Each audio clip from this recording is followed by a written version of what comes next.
जहां तक कॉन्स्टिट्यूशन को सेव करने वाली बात है, आप इस बात से सहमत होंगे कि कॉन्स्टिट्यूशन को सेव करने में अगर किसी की सबसे अच्छी भूमिका, सबसे महत्वपूर्ण भूमिका हो सकती है, अगर कॉन्स्टिट्यूशन को कोई सेव कर सकता है तो वकील ही कर सकते हैं, वकीलों के अलावा कोई नहीं कर सकता।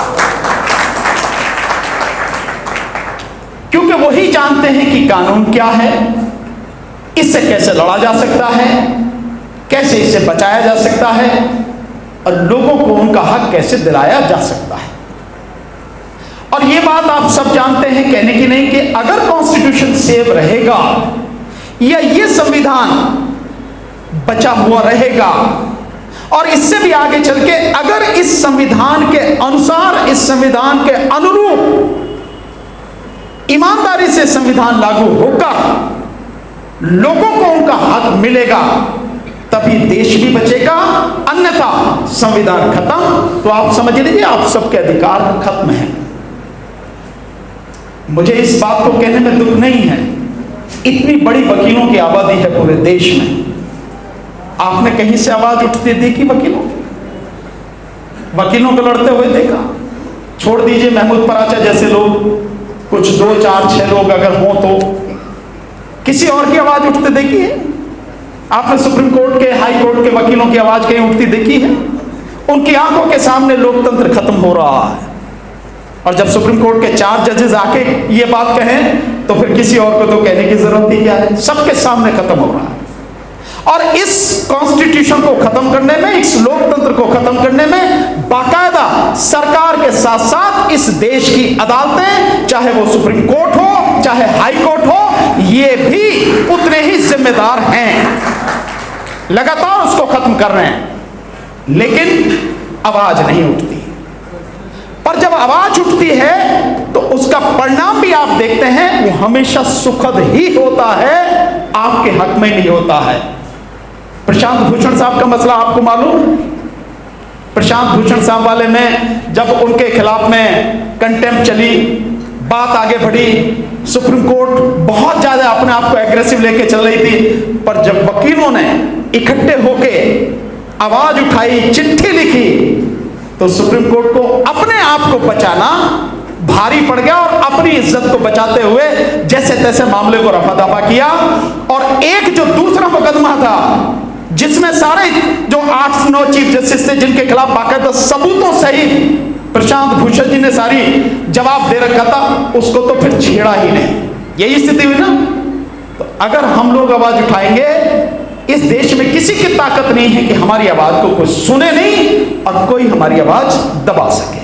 लड़ना तो हमें ही पड़ेगा।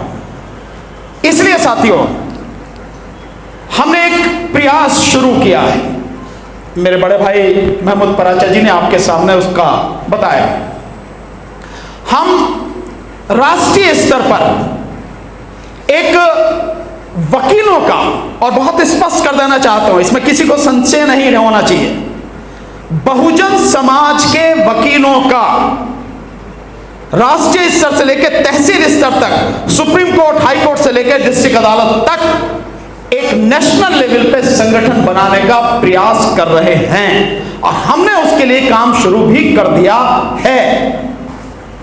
इसकी पहली मीटिंग लखनऊ हाई कोर्ट के साथियों के साथ में हुई और लगातार और भी साथियों के साथ में हो रही है। बाकायदा इसका एक कॉन्स्टिट्यूशन हम लोग बना रहे हैं, क्योंकि हम सब अगर संविधान की बात करते हैं, लोकतंत्र की करते हैं, तो सारी चीजें हम सबके सामने बिल्कुल ब्लैक एंड व्हाइट में होनी चाहिए, क्लियर होनी चाहिए। हमने अपनी तरफ से सोच समझ के जो कोशिश की, क्यों बना रहे हैं, किस लिए जरूरी है। बहुजन समाज का आप समझते हैं, बहुजन समाज का मतलब है SC, ST, OBC और माइनॉरिटी। और माइनॉरिटी में भी बिल्कुल क्लियर कर देना चाहता हूं, ये मैसेज जाना चाहिए पूरे देश में, पूरी दुनिया में। मुझे इसमें कोई जरा भी झिझक नहीं है इस मैसेज को वहां तक पहुंचाने में। माइनॉरिटी में मुस्लिम, सिख, ईसाई, बौद्ध, यही माइनॉरिटी में है, बाकी किसी से हमें कोई लेना देना नहीं है। बहुत सिंपल सा है, हर किसी को क्लियर होना चाहिए, क्योंकि बाकी सबके पास में सत्ता सब उन्हीं की है। सरकार उन्हीं की, सारे मंत्री उनके, सब कुछ उनके हाथ में है, सारी संवैधानिक संस्थाएं उनके हाथ में हैं, सुप्रीम कोर्ट उनके हाथ में है, हाई कोर्ट उनके हाथ में है, डिस्ट्रिक्ट कोर्ट उनके हाथ में है, सारे अटॉर्नी जनरल और ये वो जितने भी सारी चीजें होती हैं, एक एक चीज उनके हाथ में है। ईडी उनके हाथ में, सीबीआई उनके हाथ में, इनकम टैक्स उनके हाथ में, इलेक्शन कमीशन उनके हाथ में, मतलब जिसकी भी बात करो सब कुछ उनके हाथ में है। उनके पास अपनी संस्थाएं हैं, अपनी पार्टियां हैं, अपने संगठन हैं, वो हर तरह से मजबूत हैं। हम केवल बहुजन समाज के लिए काम करने की बात कर रहे हैं, बहुत स्पष्ट होना चाहिए। क्यों इसके लिए जरूरत पड़ी वो मैं आपको, जो हमने कुछ चीजें लिखी जिसकी वजह से हम जो चाहते हैं कि ये होना चाहिए, आप भी उसको बताएंगे कि क्या वो सही है या इसमें कुछ और जोड़ा जा सकता है या कुछ घटाया जा सकता है, उसके विषय में मैं बात।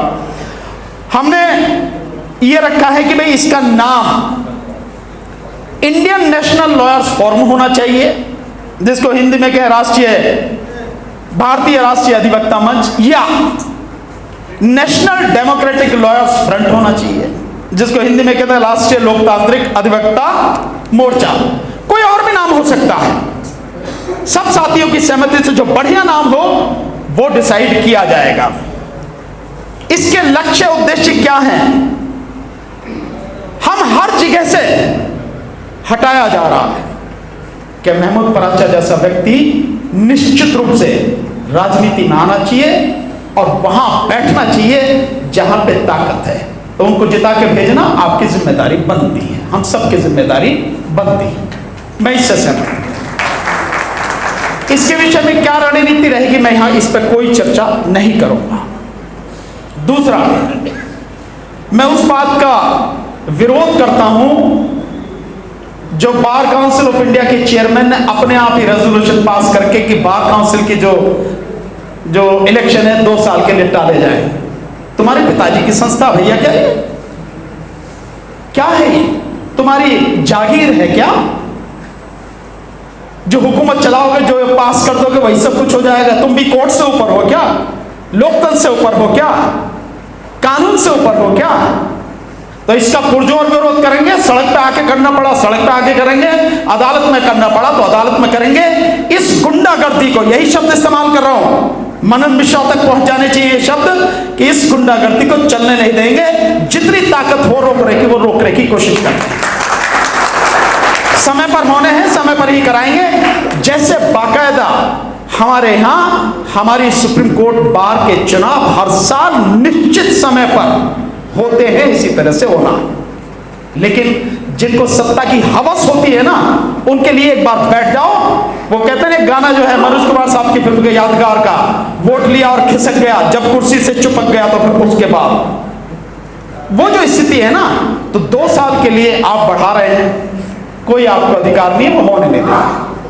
अब मैं इससे अलग हटके जिस पर चर्चा है वो मैं आपके सामने रखूं।